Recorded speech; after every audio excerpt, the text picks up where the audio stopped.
Now let's go to Larry, get today's AutoZone Tech Pack. Okay, we've been hearing about a lot of broken timing chains here today, and this timing chain looks a lot like the one in your passenger car.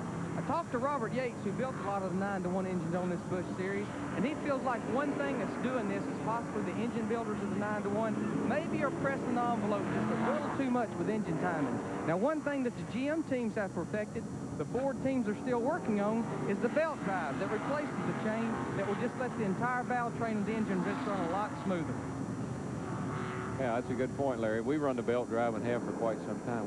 Hendrick actually, when I was getting engines from him, that's the way they did theirs. We've done ours that way, and we haven't had a failure yet.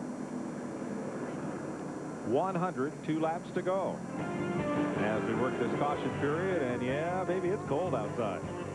We'll be right back.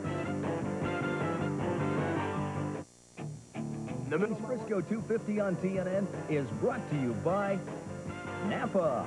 We keep America running. We've been back under green for just one lap.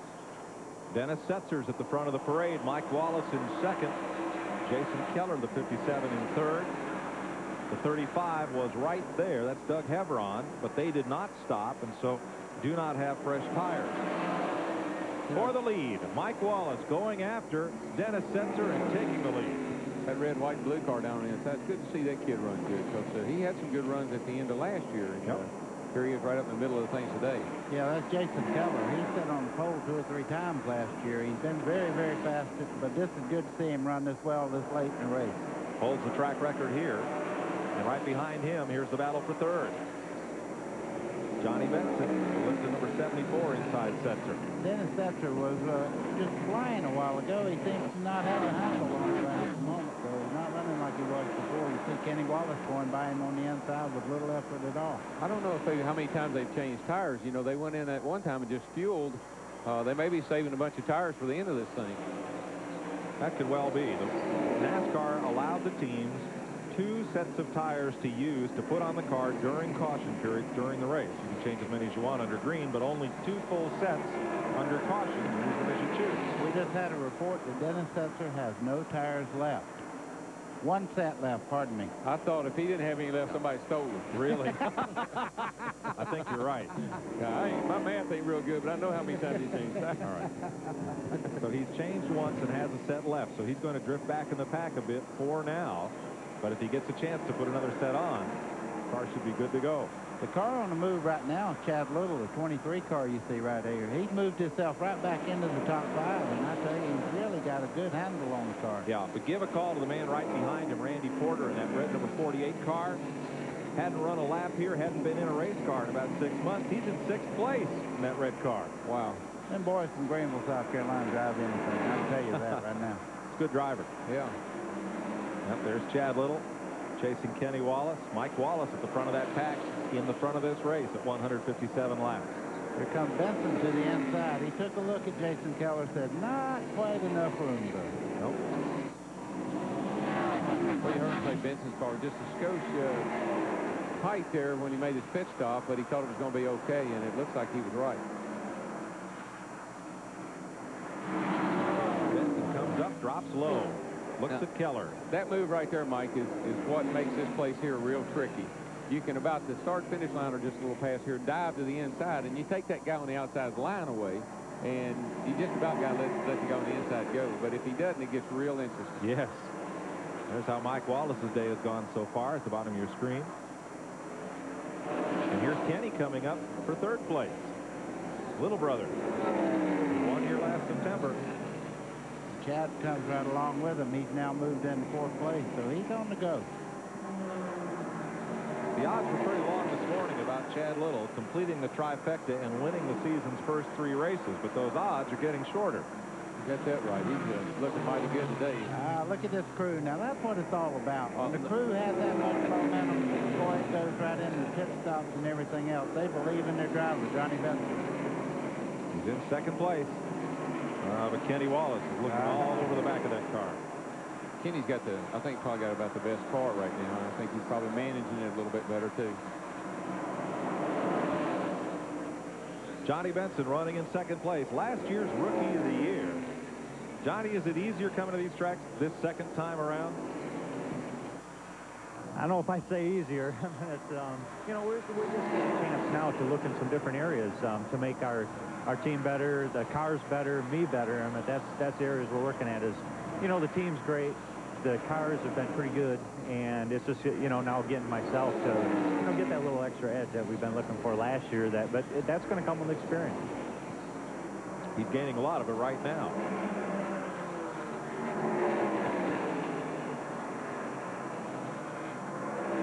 Well, that's 4 pretty equal match cars, right?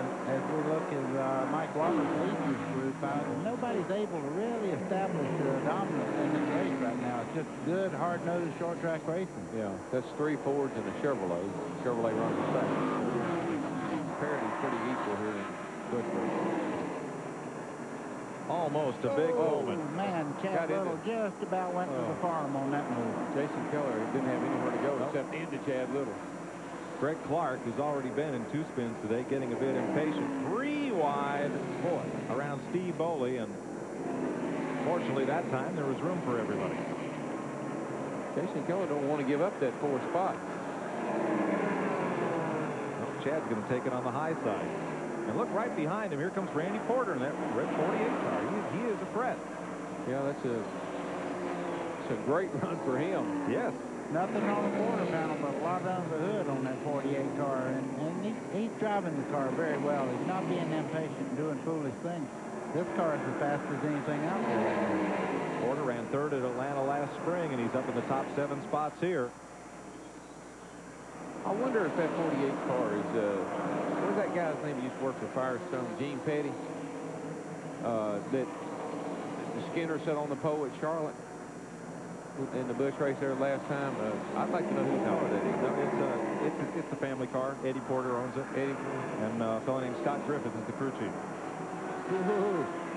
Kenny Wallace is all over the back of Benson. I mean, there wasn't inches apart in the corner. He's trying to make a move right now on the outside. If he passes Benson on the outside, he gets the Attaboy award.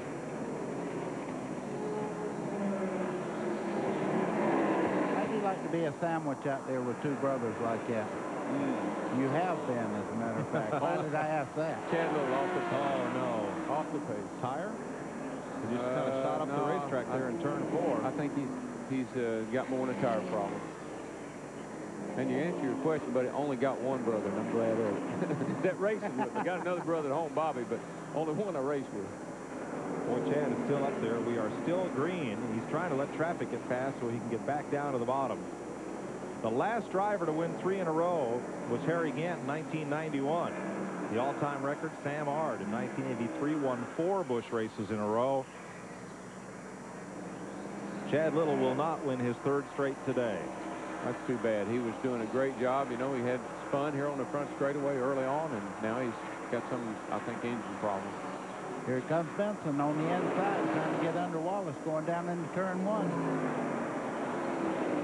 Tommy Houston's hanging in there too, y'all. He's just kind of lingering back here, doing a good job. For 2nd place, Mike Wallace, Kenny Wallace on the high side, Johnny Benson on the bottom, turn 3. Brother or not, Kenny Wallace is going to go the fastest line, which is the bottom, and he goes right by his brother there. Mike Wallace moves him in 3rd place right now. I think we're seeing Kenny really drive a smart race. He's letting Benson and his brother there kind of fight it out, and when one of them makes a little slip, he just goes right with the other one, and he's just using his head today. Well, he knows how to win here. He won the last Busch race that we covered here. Well, it makes a big difference. I'm telling you, if you can just win a race, it really makes a big difference. And then you have a lot of confidence coming in here. You know what to do to the car, you know how to set it up. Chad Little, meanwhile, has gone to the garage as Jason Keller battles Randy Porter and veteran Tommy Houston. Tommy Houston, he's probably got more miles on the race car than anybody up here. When I first started, this man was winning races, and he's been at it for many, many years. Good race car driver. Yeah, and he's got a good sponsor on the car this year with Red Devil, and I just hope he has a good year. Tommy's problem is he doesn't have trouble in the race. He has trouble making races. That's true. We just had a report that Chad Little broke a timing chain, just what Larry Reynolds was talking about on the last break. See, these cars have a roller camshaft in them, and we haven't run roller camshafts enough in Winston Cup to know what will and won't break, and I think that's one of the growing pains that this 9-to-1 engine and the V8 in this series you're going to have to go through. That's hard to believe that a nylon belt could be stronger than steel, but it is.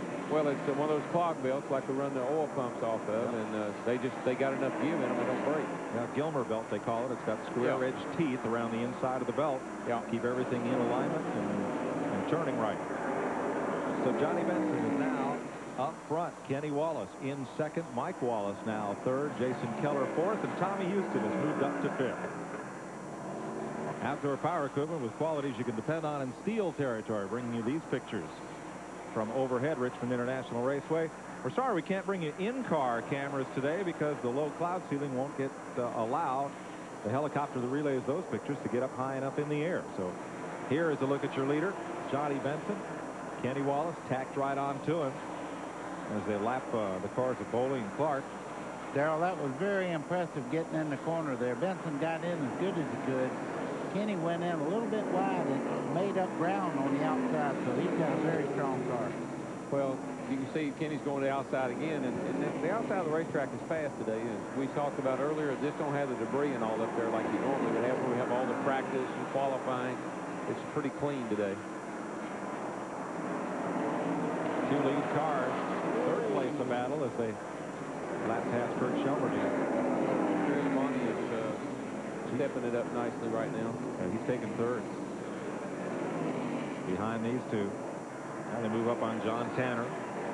Caterpillar, number 95. Going 5 laps down.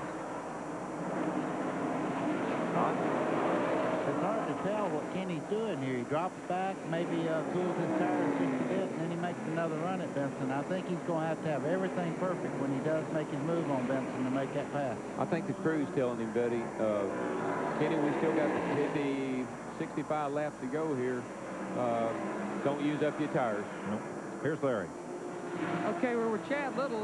Chad, things kept fighting you, kept clawing your way back. What was kind of the dying blow? Something broke in the motor. The motor guy thought it was probably a camshaft or timing chain, but something let go in the motor and just started vibrating really bad going down the back straightaway. So I shut it off and coasted around. It was a long day out there, spinning out there in the front and working our way got back up, and then the motor letting go. But that's all part of racing, and we'll be back next week. We got a real good car for Atlanta, same car we won at Rockingham with, so we'll look forward to that weekend. Okay, that's the story from Chad Little. Sounds like they'll be ready when they get to Atlanta next week. Thanks, Larry. Yeah, that was a lot of good news, bad news. Bad news is I fell out today, but the good news is I got that car run at Rockingham for next week. That's bad news for everybody else. Yeah. That thing is fast. About to be bad news for David Green, the defending Busch champion, because here comes Johnny Benson to put a lap on him. He is the 16th place car, the last car on the lead lap. Well, Green has run super well. He's been on 4 or 5 cylinders for the last little bit. It comes by. It really does not even sound like a motor. It just goes by. But I tell you what, he's done well to stay in the lead lap this long. I've had a lot of How do motors you like go my like car that. sound, huh? Yeah. I've had a lot of motors sound like that. Here's your Napa Field standing update. Napa, we keep America running. Here's how they're running. I seen it last week. That one wasn't even running. Had a lot of folks wonder, just what was it with that car and that day? I mean, just, Darrell, nothing just seemed to work right. No, it was just, I don't know if it was the car, I don't know. The motor eventually is what put us out of the race, but the car wasn't very good, and I just decided that we would just come in and work on it. I'd never done that before, and I just felt the second race of the year, we need to find out what our problem is and see if we can correct it. I think it'll pay off down the road. Short-term problem, hopefully it'll be good for our long-term investment in our team. Side by side for fourth place here. Phil Parsons underneath Mike Wallace. As we mentioned, Wallace has put all the tires on the car that he has. I'm really impressed with Parsons today. He's driving his heart out, and he's been in a couple of little questionable bumps along in there, but he's been on the inside where you have to be, and there's been some brushes, but look how he comes off this corner. They really have that car dialed in well. Tommy Houston right with him, and Jason Keller and Randy Porter. Tommy Houston has worked his way through most of those cars in that pack right there that gets by Keller. That puts him up, I don't know, 5th place, I think.